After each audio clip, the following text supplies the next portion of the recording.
I'm Bob Zarkowitz, your host, and it's a pleasure to be with you this morning. My guest this morning is Nell Gavino. Good morning, Nell. Good morning.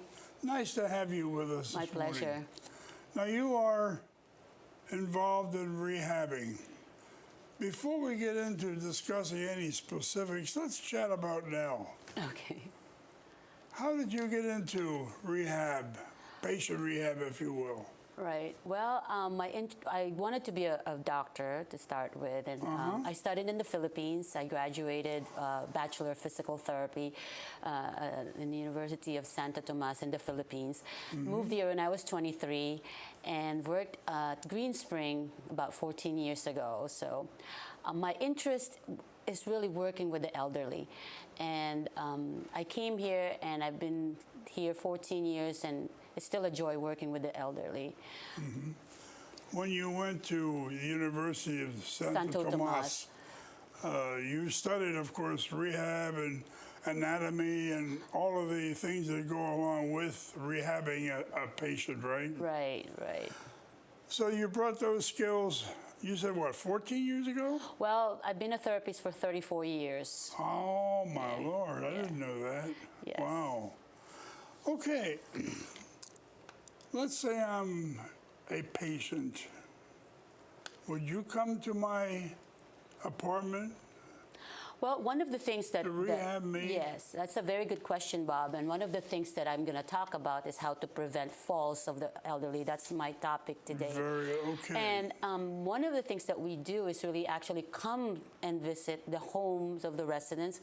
And this can be paid for by Medicare, doing a home assessment, looking into safety, looking into how to avoid falls, setting up the apartment where it's safe for the resident, as well as looking into maybe the way they're walking, the way they're moving.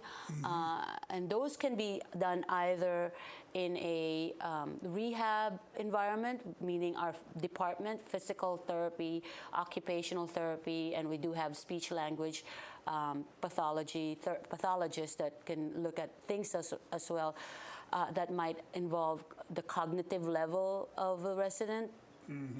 But also aligned with that is just really checking out, maybe they can come from both from the inpatient going into home situation, or from outpatient going home, or straight from home looking into what the possibility of getting any help in assessing their safety at home. Okay, now I've been watching this scroll from Channel 6 over a period of time, and the discussion revolves around resident safety in an apartment. As part of the rehab, would you see and recommend, say, a new bed, a hospital bed, handrails, maybe taking up a rug that might cause a person to fall? Yep, good question. Let's go to the bedroom first. Yeah, okay. What do we need to look in the bedroom? First, we need to make sure that you can get in and out of the bedroom or the bed, easily. And safely. And safely. So something good height enough that you can get in and out, and some can be like a low bed is particularly important. Not too high that you have to climb up, not too low that you're having to bend and reach down to get into bed. Some you can if it's a low bed, you can do firm blocks. Or if it's high, you can drop the bed down. You can put bed rail to ease off in and out of bed. Not putting any rugs or mats that would cause you to slip. Accessibility to the bathroom, well-lit bathroom, maybe having a light on the wall to illuminate your passage from the bathroom. Those are things that would be helpful. Light switch close to you that you can reach to would be good as well, so that you don't have to, reach out where the light is. It's accessible to you when you get up at night, especially. Well, I see a little problem there, Nell. You talk about a light switch. All of the light switches in our apartments are implanted there when they're building the place. Could we have the light switch moved Well, to a lower level, for instance, for a rather short person? that I don't know what I their don't- code is in terms Yeah. of making changes, but you can adapt to that by having like maybe the clapper or Okay. some attachment where you can control the light, and you can buy that an extension Yeah. where you can switch from a cord, and you can wrap the cord on the bed to secure it.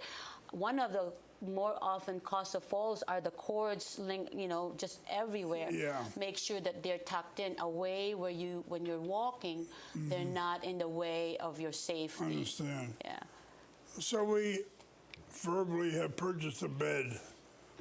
Will Medicare pay for that bed? Unfortunately, Medicare will only pay if you have a qualifying diagnosis for, say, for example, a hospital bed or specialized That's bed. what I'm thinking is a hospital bed. They will not cover unless you have a certain diagnosis that will cover for it. For if it's just something for comfort or for ease, they unfortunately will not cover for that. That leads me to a question. Do you work closely with a doctor? Yes, we have to have a referral from the doctor to work and open up a case, or we say to see you. And we're very lucky that we have the medical center for if we identify any needs. We often have screens that we do and screen residents if they are appropriate for rehab or not. And if we feel like they would benefit from it, we can request from the physician that they have to write a physical therapy, occupational therapy, or speech therapy order for them. So we're fortunate enough that we have the medical center here. So we have talked about the bedroom, hallways, putting up handrails for the patient to hold on to as he or she walks. This would be another way of preventing a fall, if you will. Will that be covered by Medicare? No. No. Okay. Medicare doesn't cover a lot of equipment, unfortunately. Pretty much what they cover is a use of a walker, a possible okay. wheelchair. Your service? Our services, yes. All right. What else? Bedside commode is covered. And then what other things that may qualify based on a diagnosis, like a hospital bed would be covered. Home physical therapy, occupational therapy, or speech therapy would be covered. So Okay. not a lot of equipment are covered Okay. by Medicare. But you talked about, Bob, the grab bar. Yeah. That's something we can take a look at if we do visit the home, or even in our assessment with you whether or not that's needed. But also not only the grab bar, but how you walk. We'll take a look at how you walk and move from one surface to the other, and assess whether you would need a cane, a walker, a rollator, Okay. crutches, things like that. Look at the pattern of your walking and see if we can correct that. Maybe you need some therapy to work on your balance for safety. Also looking at your apartment, furthermore, to look into not only the bedroom, which we talked about, the entryway, the kitchen, the living room, things like that. Now, I want to get specific. I just broke my leg. What therapy will I be undergoing from you and members of your team? Right. Well, we want to find out how you were, your prior level of function. What are you able to do prior to your fall? And our goal as a therapist, and hopefully the goal of the resident, is to get you back to your prior level of function. Okay. With that said, also, you're coming in, say, from an inpatient or from the hospital. Doctor has made some specific, precautions for you. We have to follow that. Say, for example, you broke your leg and you had a hip replacement. Yeah. Doctor says you can put as much weight as you want. So there's no restriction on your care. Then we go ahead and do rehabilitation, getting you stronger, doing a range of motion exercises, strengthening exercises, and also working on your balance. So what made you fall? Maybe you lost your balance. So Yeah. we may identify that and provide you with balance exercises. And take a look at your walking. Maybe before you didn't use a cane, maybe now you need some kind of assistive device to help you prevent further falls. These maneuvers that we just discussed, that's over in Garden Ridge. Right. Now, what happens if somebody, George says, okay, Bob, you're ready to go back to your apartment? Then you'll come over to my apartment? Well, we are inpatient and outpatient. Okay, so In Green Spring we have home PT, and yes, we do come to you to residents' home to do rehabilitation as well. okay, Yeah. very fine. Is there anything else that I should know about rehabbing? About rehabbing, well, Yeah.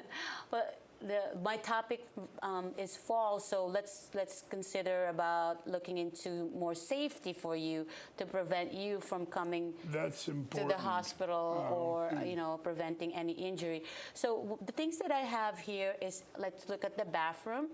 So in the bathroom you want to put non-skid strips on your tub or rubber mats to That's a prevent good you point.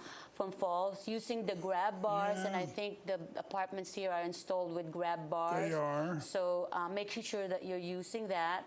If the floor is slippery, using rugs, but the non-skid rugs, and taking them off, because rugs can be a deterrent for when you're using the walker, Yeah. and you can trip and fall from that. So those are the things that you want to put in place in the bathroom. And using your walker or whatever that you need to get in and out of the bathroom. Sometimes taking a shower might be difficult standing up, so getting a shower chair or a tub bench that will help you get in and out of the tub or the shower safely. And these are things that an occupational therapist or a physical therapist can take a look at as well and give you recommendations. So definitely a plus or a benefit to have a therapist come in and look at the bathroom and the rest of the apartment. Now, you have been just a fountain of information, but sad to say we have just about run out of time. But before we do, are there any last-minute pieces of information that you'd like to show to the audience?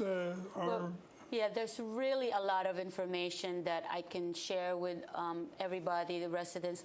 But I think what would be important is to know that rehab is here, both in outpatient rehab and home PTOT as well. But if they do need to contact us, or they have questions, or they don't know whether they benefit from that, the best way is really to reach us, either going to our rehab department, both inpatient and outpatient. Our inpatient is in Garden Ridge, and our outpatient is here in Hunters Crossing. And to call us, Phone number? 703-923-3131, extension 604, 4428, and 4426. 4428, 4426. For inpatient. And then we can just direct you from there. Now, thank you ever so much for being with us this morning. You have really taught us a whole lot. Thank you so much for inviting me. I look forward to seeing you again one of these days. Same here. So thanks again for coming. Thank you. And now, dear viewer, we have a little roll-in. We'd like to ask you to stay tuned and watch.